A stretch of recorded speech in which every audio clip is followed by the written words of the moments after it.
একটা সিঙ্গারার লোভে, এক প্যাকেট বিরিয়ানির লোভে ওই নেতাকে তুমি অনুসরণ করলে, আর ওই নেতা তোমার পরকালটাকে ধ্বংস করে দিল।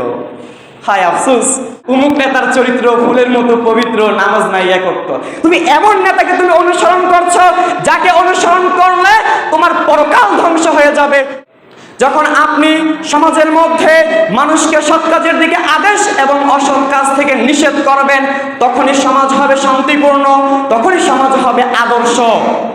এই কাজগুলো আপনি তখনই করতে পারবেন যখন একটা সমাজের, একটা দেশের যারা নেতৃত্ব স্থানীয় লোক রয়েছে, যারা সমাজ দেশের মাথা, যারা সমাজ দেশের প্রধান, যদি তারা ইসলাম ধর্ম গ্রহণ করে, যদি তারা আল্লাহর বিধান পরিপূর্ণভাবে মেনে চলে, যদি তারা আল্লাহর রসুলের একনিষ্ঠ অনুসারী হয়ে থাকে, তখনই কেবলমাত্র আপনি সমাজের মধ্যে এই সব কাজের আদেশ করতে পারবেন। আজ দেখা যাচ্ছে আপনার আমার সমাজ সহ দেশের আনাচে কানাচে আজ যারা দেশের প্রধান, সমাজের প্রধান, তারা নিজেরাই অন্যায়ের সাথে যুক্ত, তারা নিজেরাই হারামের সাথে যুক্ত, তারা নিজেরাই অত্যাচারের সাথে যুক্ত। তাহলে তারা কি করে অন্যকে এই সৎ কাজের আদেশ করবে? তারা কি করে অন্যকে অন্যায় থেকে তারা বিরত রাখবে? তার ক্ষমতা কমে যাবে, তার আশেপাশে কোনো লোক থাকবে না। এজন্য আমাদের সমাজের, দেশের যারা নেতৃত্ব স্থানীয় লোক রয়েছে, তারা সৎ কাজের আদেশ করে না। যদিও করে, সেটা লোক দেখানোর জন্যে, আল্লাহর সন্তুষ্টি পাওয়ার জন্যে নয়, আল্লাহর সন্তুষ্টি পাওয়ার জন্যে নয়। ওহে যুবক, আমি আপনাকে বলছি, আপনি কেন এই ধরনের মানুষের পেছনে থেকে, এই ধরনের মানুষের পক্ষপাতিত্ব করে আপনি পরকালকে ধ্বংস করছেন? ওহে যুবক, আপনি কি রাসূলের এই হাদিস আপনি শোনেননি? রাসূল সাল্লাল্লাহু আলাইহি ওয়াসাল্লাম বলছেন, মিন শাররিন নাসি মানজিলাতা ইয়াউমাল কিয়ামা, কিয়ামতের দিন মর্যাদার দিক থেকে ওই ব্যক্তি সবচেয়ে নিকৃষ্ট।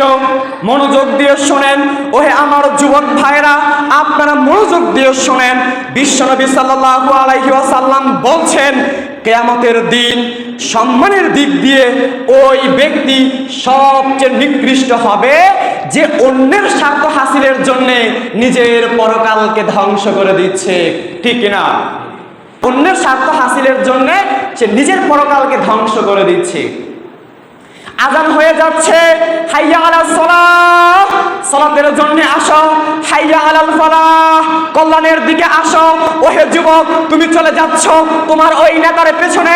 ওহে যুবক, তুমি কাকে অনুসরণ করছো যে তোমার পরকালকে ধ্বংস করে দিচ্ছে? একটা সিঙ্গারার লোভে, এক প্যাকেট বিরিয়ানির লোভে ওই নেতাকে তুমি অনুসরণ করলে, আর ওই নেতা তোমার পরকালটাকে ধ্বংস করে দিল। হায় আফসোস, তোমার বিবেক বুদ্ধি নেই। তুমি মানুষ, তুমি আশরাফুল মাখলুকাত, আল্লাহর যত সৃষ্টি রয়েছে তার মধ্যে তুমি মানুষ শ্রেষ্ঠ।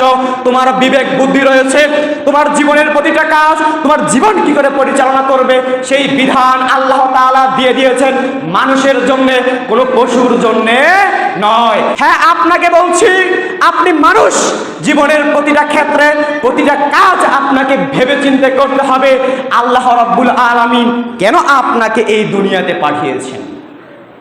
সম্মানিত উপস্থিতি, আল্লাহ রাব্বুল আলামিন কি বলছে আপনি শুনুন।